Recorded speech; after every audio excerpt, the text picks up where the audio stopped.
नमस्कार दोस्तों, मैं हूं ताहिर परवेज और आप देख रहे हैं मेरा यूट्यूब चैनल सीएम क्लासेस। आज हम चर्चा करने जा रहे हैं हाइट एंड डिस्टेंस के बारे में। ट्रिग्नोमेट्री चैप्टर हम पूरा कर चुके हैं, उसी में हम आगे बढ़ते हुए आज हम एक नया अध्याय शुरू करने जा रहे हैं जिसको कहते हैं हाइट एंड डिस्टेंस, यानी ऊंचाई और दूरी। यहाँ पे ट्रिग्नोमेट्रिक रेशियो का यूज़ करके हम किसी बिल्डिंग या किसी पेड़ या किसी प्लेन को कितनी ऊंचाई पे उड़ रहा है वो सारी चीज़ें हम निकालने वाले हैं। ठीक है, इसमें हम बेसिक से सबसे समझेंगे सबसे पहले कि एंगल ऑफ एलिवेशन क्या होता है, एंगल ऑफ डिप्रेशन क्या होता है, उन्नयन कोण और अवनमन कोण क्या होता है, इन सारी चीज़ों को समझेंगे। तो आइए देखते हैं सबसे पहले हाइट एंड डिस्टेंस का अर्थ क्या होता है। ठीक है, यहाँ पे इस अध्याय में हम पढ़ने जा रहे हैं एक्चुअल में कि जैसे अगर कोई पेड़ है या कोई बिल्डिंग है उसकी ऊंचाई निकालना हो, या कोई आदमी है सपोज, या कोई वृक्ष है उसकी परछाई, अगर वो परछाई की अगर लंबाई पता है तो उसकी ऊंचाई कितनी होगी, इन सारी चीज़ों का इस टाइप से जो एक राइट एंगल ट्रायंगल के शेप में पूरा फिगर बनता है, वहाँ पे हम ट्रिग्नोमेट्रिक रेशियो का यूज़ करके किसी वस्तु की ऊंचाई या फिर उसकी दो वस्तुओं के बीच की दूरी, इस टाइप के प्रश्नों को यहाँ पे हम देखेंगे।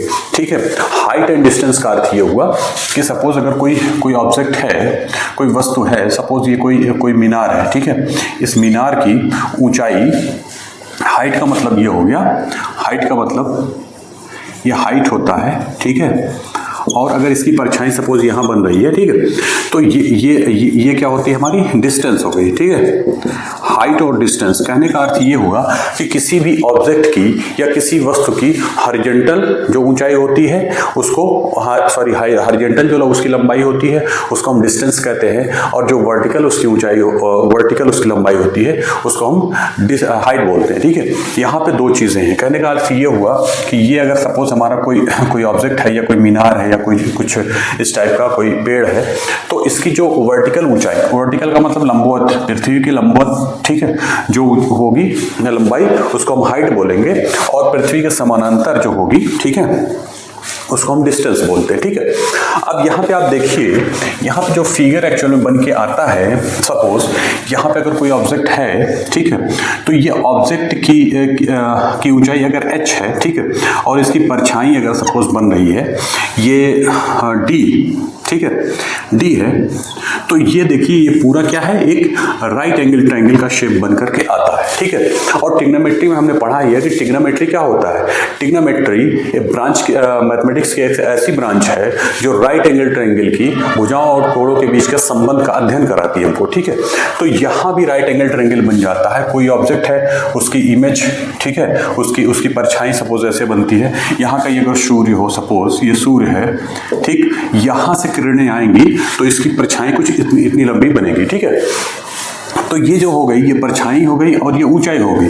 अब यहाँ से अगर दोनों में से कोई एक दिया हो, सपोज अगर हाइट दिया हो और ये कहा जाए कि परछाई कितनी लंबी है और ये एंगल पता हो हमको, ठीक है, ये सपोज 30 डिग्री या कुछ भी ऐसे बन रहा हो, तो हम ट्रिग्नोमेट्रिक रेशियो का यूज करके इसकी परछाई, अगर हमको परछाई की लंबाई पता है तो हम इसकी ऊंचाई निकाल सकते हैं। कोई आदमी कितना लंबा है उसकी लंबाई अगर हमको निकालना हो तो एंगल ऑफ एलिवेशन, अभी हम बताते हैं इसको, ये एंगल अगर पता हो और ये उसकी परछाई की लंबाई पता हो तो ट्रिग्नोमेट्रिक रेशियो का यूज करके हम उस व्यक्ति की ऊंचाई या उसको कितना लंबा है ये पता लगा सकते हैं। ठीक है, अब यहाँ पे 2-3 चीजें बेसिक हैं वो आप समझ लें, फिर उसके बाद हम आगे बढ़ते हैं। इसमें 3 चीजें हैं। पहली है line of site, line of site, पहली है लाइन ऑफ साइट, दूसरी है angle of elevation, angle of elevation, angle of elevation, और तीसरा है एंगल ऑफ डिप्रेशन। ये 3 चीजें हैं। ठीक है, इन तीनों का हम यहां पे स्टडी करने जा रहे हैं। आइए देखते हैं क्या है।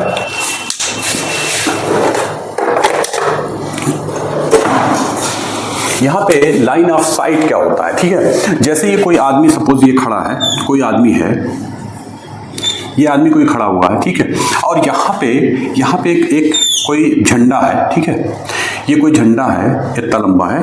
अब ये आदमी क्या है, इस झंडे के टॉप को यहाँ से देख रहा है, ठीक है, टॉप को, इस झंडे के शीर्ष को यहाँ से देख रहा है, ये इसकी आंख है, यहाँ से ये देखना शुरू कर रहा है, ठीक है, ये यहाँ पे टॉप पे इसको देख रहा है, यहाँ ये कोई आदमी है, ये कोई आदमी है, ठीक, ये कोई आदमी है और ये कोई है झंडा,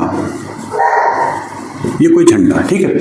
आदमी क्या करता है, झंडे के शीर्ष को यहां से देख रहा होता है, ठीक है। तो ये जो लाइन है उसकी आंख को उसके शीर्ष में से मिलाने वाली, इसी को लाइन ऑफ साइट बोलते हैं। इसी को हम क्या बोलते हैं, line of site, line of site, ठीक। एक चीज दूसरी, यहां पे आप देखिए, ये आदमी यहां से देखेगा तो ये पृथ्वी, सपोज ये पृथ्वी है, अगर ये पृथ्वी है सपोज, इस पे दोनों खड़े हैं, ठीक है। ये आदमी इस पे खड़ा है और ये इस पे झंडा जो लगा हुआ है, ये भी इसी सेम हॉरिजॉन्टल लाइन पर दोनों है, ठीक है। अब यहां पे क्या है, इसकी आंख से और इसके समानांतर जो लाइन जाएगी, ये लाइन कोई बनेगी, ठीक है। ये क्या है, ये और ये दोनों एक दूसरे के पैरेलल है। कहने का मतलब ये है कि अर्थ की ये पैरेलल है, भूमि जो है, जो पृथ्वी है, उसके पैरेलल ये इसकी आंख से अगर कोई लाइन ड्रॉ किया जाए, ठीक है, तो ये हॉरिजॉन्टल लाइन जो हो गई, इस हॉरिजॉन्टल लाइन से ये एंगल ऑफ, ये लाइन ऑफ साइट जो एंगल बनाती है, ठीक है, line of site, line of site का हॉरिजॉन्टल से ऊपर की ओर जो एंगल बनता है, इसी को हम क्या बोलते हैं, angle of elevation, angle of elevation, angle of elevation बोलते हैं, यानी उन्नयन कोण बोलते हैं हिंदी में, ठीक। एंगल ऑफ एलिवेशन का मतलब हो गया उन्नयन कोण, उन्नयन कोण, ठीक, ये उन्नयन कोण हो गया, ठीक। और यहां पे और देखिए, अगर यही व्यक्ति यहां से इसके बॉटम को देखता है, यहां से अगर ये इसके बॉटम को देखता है, तो ये भी लाइन ऑफ साइट, ये भी होगी, ये भी क्या है, एक लाइन ऑफ साइट है, लाइन ऑफ साइट, यानी कि एक ऊपर की ओर उसके टॉप को देख रहा है झंडे के, और दूसरा फिर क्या करता है, वो नीचे की तरफ देखता है, ठीक। तो नीचे की तरफ देखता है तो इसके बॉटम पे, ठीक, तो ये भी लाइन ऑफ साइट बन गई। अब ये जो लाइन ऑफ साइट है, जो बॉटम को देखने वाली, ये हॉरिजॉन्टल से जो एंगल बनाएगी, ठीक है, ये एंगल क्या होगा, इसी को हम एंगल ऑफ डिप्रेशन बोलते हैं, ऑफ डिप्रेशन, इसी को एंगल ऑफ डिप्रेशन बोलते हैं, ठीक। मुझे लगता है एकदम स्पष्ट हो गया होगा। ये लाइन ऑफ साइट है, किसी भी ऑब्जेक्ट को हम अपनी आंख से जो देखते हैं, ठीक है, उसके शीर्ष को या बॉटम को, तो हमारे आंख और उसके शीर्ष या बॉटम को मिलाने वाली जो लाइन होती है, वो लाइन ऑफ साइट कही जाती है, ठीक है। और हमारी आंख से हॉरिजॉन्टल जो एक लाइन बनती है, उस लाइन का लाइन ऑफ साइट से जो एंगल बनता है, उसको एंगल ऑफ एलिवेशन या एंगल ऑफ डिप्रेशन बोलते हैं, ठीक है। तो ये था बेसिक इसमें, ठीक। अब बेसिक के बाद इसको उन्नयन, इसको अवनयन कोण बोलते हैं, अवनयन कोण, ये दोनों हो गई, ठीक है। अब यही इतनी चीज है इसमें, अब बाकी सब कुछ अप्लाइड है यहाँ पे, ठीक है। ट्रिग्नोमेट्रिक रेशियो का यूज करना है, ठीक है, use of trigonometric ratio, trigonometric ratio का यूज होगा, ठीक। उन्हीं रेशियोज का यूज करके हम इसमें से कोई एक चीज दिया हो, सपोज अगर ये दूरी दिया हो दोनों के बीच की, ठीक है, ये दूरी अगर डिस्टेंस दिया हो कि आदमी और ये झंडे के बीच की दूरी या बिल्डिंग के बीच की दूरी दिया हो, और कोई एक एंगल दिया हो, तो हम बिल्डिंग की या आदमी की या झंडे की ऊंचाई यहां से निकाल सकते हैं, ठीक है। दो चीजें दी हुई हो तो ट्रिग्नोमेट्रिक रेशियो का यूज करके हम उसकी हाइट व्यक्ति की या फिर झंडे की या बिल्डिंग की ऊंचाई निकाल सकते हैं, ठीक है। अब आइए इसमें देखते हैं टाइप्स कितने होते हैं। हमने जनरली इसको 4 कैटेगरीज में डिवाइड किया है, इसके जो भी क्वेश्चंस आएंगे उसको 4 कैटेगरीज में डिवाइड किया है, ठीक है। 4 स्पेशल केसेस बनेंगे।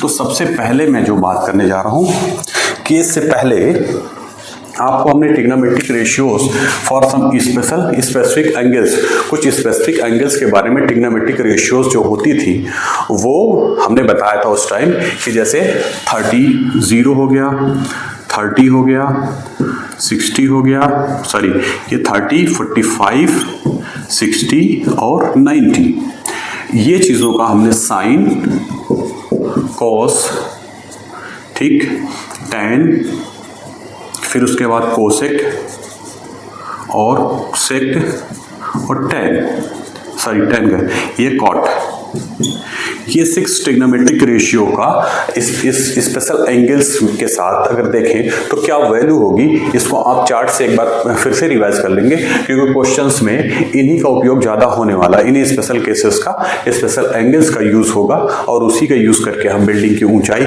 या मनुष्य की लंबाई या जो भी है, या दूरी, दोनों के बीच की दूरी, दो ऑब्जेक्ट के बीच की जो दूरी होती है, वो सारी चीजें हम निकालने वाले हैं। तो आइए हम सबसे पहले फर्स्ट टाइप का हम बात करते हैं।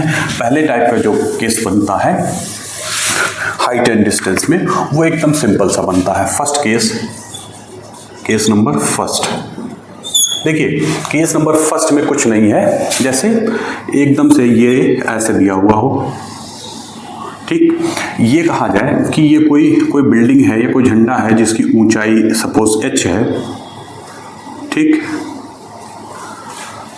अगर कोई झंडा है या कोई बिल्डिंग है जिसकी ऊंचाई, ये सपोज AB कोई बिल्डिंग है जिसकी ऊंचाई h दिया हो, ठीक है, और ये किसी पॉइंट से यहां से देखने पर इसके टॉप का एंगल ऑफ एलिवेशन जो बनता है वो समथिंग थीटा टाइप अगर हो, तो ये कहा जाए कि ये पॉइंट जो है C पॉइंट से अगर देखा जाए तो ये बनता है, तो CB की लंबाई कितनी होगी, मतलब CB के बीच की दूरी कितना होगी, CB इज इक्वल टू 1। इस टाइप से क्वेश्चंस अगर दिए हों तो बहुत सिंपल होता है ये, इस टाइप से क्वेश्चन।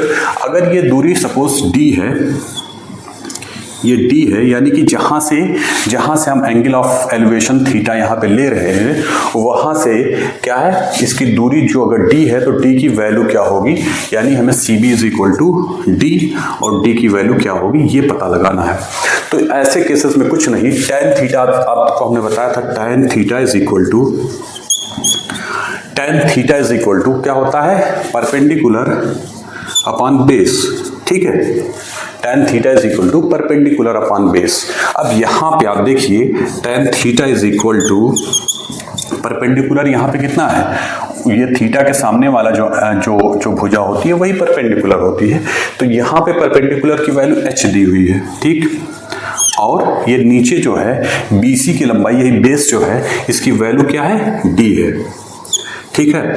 अब इसका यूज करके कोई भी दो चीजें दी रहेंगी और तीसरी आप इजीली निकाल लें। यदि थीटा की वैल्यू, सपोज थीटा की वैल्यू अगर 30 है, ठीक, थीटा की वैल्यू 30 दिया हुआ हो, 30 डिग्री 30 डिग्री है, यानी ये 30 डिग्री दिया हो, और बिल्डिंग की ऊंचाई अगर h is equal to 5 metre, ठीक है, 5 मीटर टाइप ऐसे से कुछ दिया हो, और ये कहा जाए कि D की वैल्यू आप निकालिए, यानी कि दोनों के बीच की, ये पॉइंट और बिल्डिंग के बेस के बीच में क्या दूरी है वो निकालना, बस इसी फार्मूले में आप रख दीजिए। देखिए कैसे करते हैं, tan 30 थीटा की जगह पे 30 रखेंगे, tan 30 is equal to h की वैल्यू हमारी 5 दी हुई है और D की वैल्यू हमें निकालना है, ठीक। यहाँ से आप देखिए tan 30 की वैल्यू कितना होती है, tan 30 की आप जब उससे देखेंगे टेबल से 1/√3 होता है, ठीक। यहाँ से आप देखिए 5 बटे ये हो गया, कोई डाउट यहाँ तक नहीं होना चाहिए, हमने tan 30 की वैल्यू रख दी, tan 30 की वैल्यू 1/√3 होता है, ठीक, और D/5, यहाँ से क्रॉस मल्टीप्लिकेशन जब हम करेंगे तो D की जो वैल्यू आ जाएगी 5/√3, ये हमारी वैल्यू निकल करके आ जाएगी, ठीक है। यहाँ बस कुछ नहीं, ये सिंपल टाइप से क्वेश्चंस बनते हैं, इसमें कुछ नहीं, इन 3 वैल्यूज में से कोई 2 वैल्यू दी रहेगी, आपको तीसरी निकालनी रहेगी, ठीक है। ये एक सिंपल से केस टाइप है और इसमें आप बहुत सारी चीजें, बहुत सारे टाइप से क्वेश्चन, मतलब बहुत सारे क्वेश्चन इसमें बन सकते हैं। तो आप, ये केस नंबर फर्स्ट है। क्योंकि अभी हम प्रैक्टिस नहीं करवा रहे हैं, हम बेसिक आपको बता रहे हैं, बस टाइप्स बताते जाएंगे और उन टाइप्स के बेसिस पर आप क्वेश्चन खुद से करने का प्रयास करेंगे। जब हम प्रैक्टिस सेट करवाएंगे तो सारी चीजों को केस टाइप पे जितने भी क्वेश्चंस बनते हैं या विभिन्न परीक्षाओं में पूछे गए हैं, उन सारे क्वेश्चंस को हम लेते हुए चलेंगे और सॉल्व भी करेंगे कि किस सन में या किस परीक्षा में कौन सा प्रश्न इससे रिलेटेड पूछा गया है, वो सारी चीजों को हम कवर करने वाले हैं। बहरहाल हम यहाँ पे सिर्फ और सिर्फ कॉन्सेप्ट आपको बता रहे हैं, चैप्टर के कॉन्सेप्ट एक बार आप क्लियर कर लेंगे, फिर आपको क्वेश्चंस करने में कोई दिक्कत नहीं होगी। आइए हम केस नंबर सेकंड की बात कर लेते हैं। केस नंबर सेकंड में क्या होता है कि इसमें भी 3 टाइप्स के फॉर्मेट में क्वेश्चंस बनेंगे। सबसे पहले ये है, अगर कोई बिल्डिंग है और उसकी ऊंचाई अगर दी हुई हो, सपोज ये ए बी कोई बिल्डिंग है या कोई टावर है, इसकी ऊंचाई h दी हुई हो, ठीक है, h ऊंचाई पे हो, और यहाँ पे इस पे 2 पॉइंट्स हों, ये कोई पॉइंट C है, ये कोई पॉइंट D है, ठीक है। यहाँ से एंगल ऑफ एलिवेशन जो टावर के शीर्ष का है, अगर यहाँ पे ये y है, ठीक है, या आप इसको y ना मान करके θ1 मान ले, और यहाँ से अगर कोई पॉइंट है, ये θ2 है, ठीक है। यानी कि पृथ्वी किसी टावर के शीर्ष से पृथ्वी के 2 बिंदुओं पर अगर देखने पर वो एंगल ऑफ एलिवेशन, वहां से देखेंगे तो डिप्रेशन बनेगा, नीचे से ऊपर देखेंगे तो एलिवेशन बनेगा, ठीक है। तो बहरहाल एंगल ऑफ एलिवेशन एक पॉइंट पर θ1 है, दूसरे पे θ2 है। तो उस केस में अगर इनके बीच की, दोनों पॉइंट के बीच की दूरी d है, तो रिलेशनशिप जो बनेगा वो हो जाएगा वो हो जाएगा d is equal to h cot θ2 minus cot θ1, ठीक है। ये एक रिलेशनशिप बनता है, ठीक, जिसको बहुत इजीली हम प्रूफ कर सकते हैं। प्रूफ करना यहाँ बहुत सिंपल है। आइए देखते हैं कैसे प्रूफ करेंगे। ट्रायंगल ABC में आप देखिए, ट्रायंगल ABC में ये वाला ट्रायंगल अगर हम लेंगे, ठीक है, तो यहाँ पे अगर हम देखेंगे tan θ1 इज इक्वल टू हो जाएगा परपेंडिकुलर। यहाँ परपेंडिकुलर क्या है? परपेंडिकुलर h है, यानी h बटे बेस क्या है? BC है, तो BC आप रख लीजिए, BC। यहाँ से सॉल्व करिए इसको, तो ये हो जाएगा BC is equal to h into cot θ1। कैसे होगा? BC यहाँ ऊपर चला जाएगा, tan θ1 नीचे आ जाएगा। जब tan θ1 नीचे आएगा तो उसका ऊपर ले जाएंगे तो cot θ1 हो जाएगा, ठीक है। इसको आप मान लीजिए इक्वेशन नंबर 1, ठीक। इसी तरीके से ट्रायंगल ADB में, ठीक, इसमें आप ले लीजिए, तो यहाँ पे ADB में tan θ2 इज इक्वल टू कितना होगा? tan θ2 इज इक्वल टू हो जाएगा परपेंडिकुलर, यानी h बटे ये क्या होगा पूरा, ये हमारा BD हो जाएगा, ठीक, BD। यहाँ सॉल्व करेंगे अगर हम, तो ये हो जाएगा BD is equal to h tan θ2, ये निकल के आ जाएगा BD इज इक्वल टू, ठीक है, BD इज इक्वल टू। अब आप देखिए यहां से tan θ1 tan θ2 ये हो गया दूसरा। अब equation number first and second से आप देखेंगे क्या होगा। सेकंड इक्वेशन को ही अगर हम ले लें, इक्वेशन नंबर सेकंड से क्या लिखेंगे हम? BD बराबर h tan θ2, ठीक है। और BD की वैल्यू जो होगी, आप देखिए इस BD की वैल्यू क्या होगी? BD की जगह पे हम लिख सकते हैं BD बराबर DC प्लस BC, ठीक है। ये पूरा DB की वैल्यू जो होगी, वो इतना और इतना को जोड़ेंगे दोनों पार्ट को, तो ये हो जाएगा। बस इसी चीज में यहाँ पे हमको कुछ नहीं करना, BD की जगह पे यही रखना है। तो BD की जगह पे आप रखिए DC प्लस BC बराबर h tan θ2, ठीक, सॉरी tan थीटा, ये tan ना होकर के cot हो जाएगा, cot θ2, ठीक है। इसी तरीके से यहाँ पे cot θ2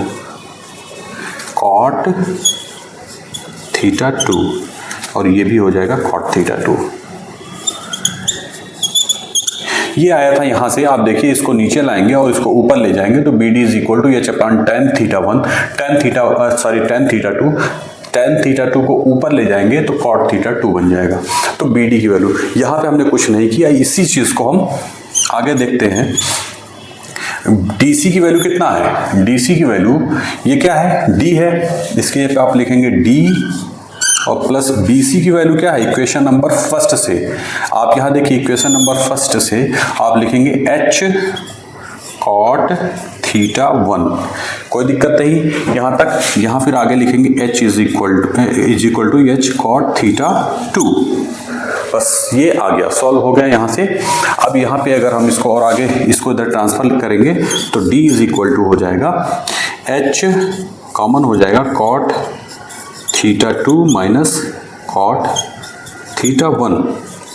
ये चीज निकल के आ गई और यही हमको प्रूफ करना था। D is equal to H cot theta 2 minus H cot theta 1। ठीक है, तो ये इस तरीके से प्रूफ हो गया।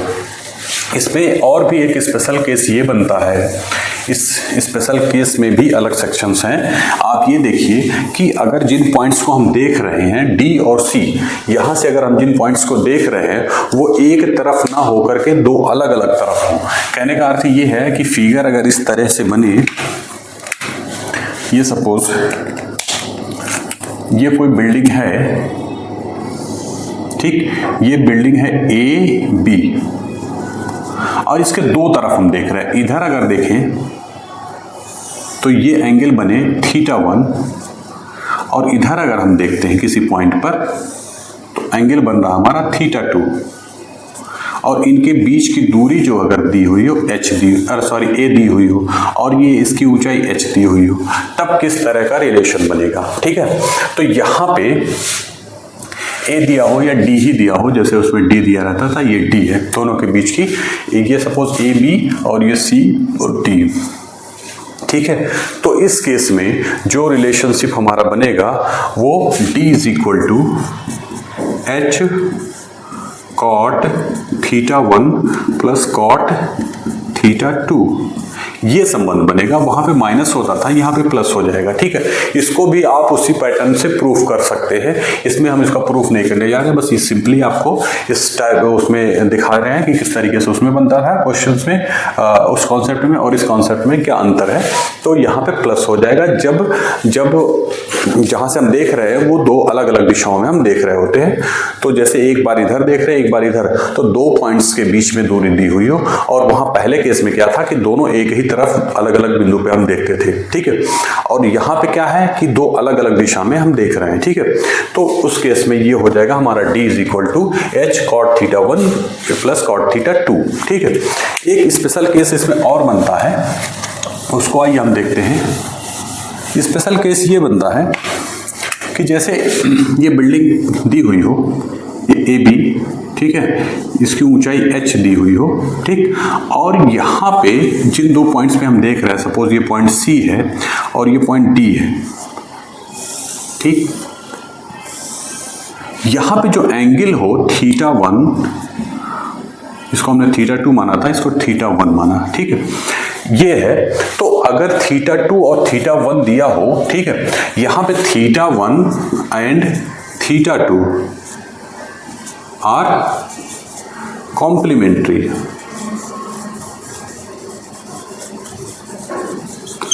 ये कॉम्प्लीमेंट्री है। कहने का अर्थ ये हुआ कि theta 1 plus theta 2 is equal to 90 degree, यानी दोनों का सम अगर 90 डिग्री है तो एक दूसरे के कॉम्प्लीमेंट्री कहे जाएंगे। तो अगर हम इसको थीटा 1 थीटा 2 ना लिख करके हम ये लिखें, अगर ये थीटा है, सपोज ये थीटा है, तो ये कितना हो जाएगा 90 माइनस थीटा हो जाएगा, क्योंकि कॉम्प्लीमेंट्री है तो 90 माइनस थीटा हो जाएगा। ठीक है, अब उस केस में अगर इनके बीच की दूरी दी हुई हो x सपोज, ठीक, और यहाँ से यहाँ से जो दूरी दी हुई हो ये हमारी y दी हुई हो, ठीक है, ये ABCD ये इस तरीके से दिया हो। ठीक है, तो उस केस में और एक इजी फॉर्मूला हम देख के निकाल सकते हैं। उसमें ये है कि h इज इक्वल टू जो होगा ऊंचाई is equal to under root x y।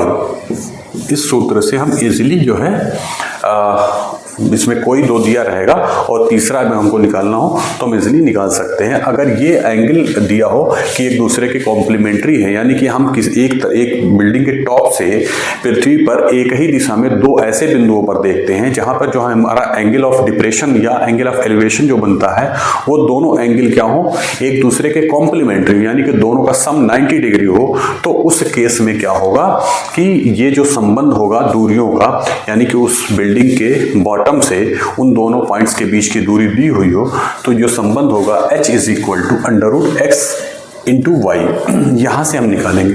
तो आज का लेक्चर ये जो है केस 1 और केस 2 में इस तरीके से हम ये पूरा करते हैं। आगे हम जो अगले लेक्चर में बात करेंगे वो टाइप 3 या केस 3 के बारे में बात करेंगे।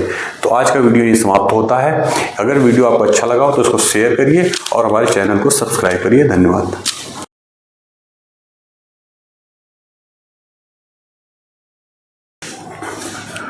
नमस्कार दोस्तों, मैं हूं ताहिर।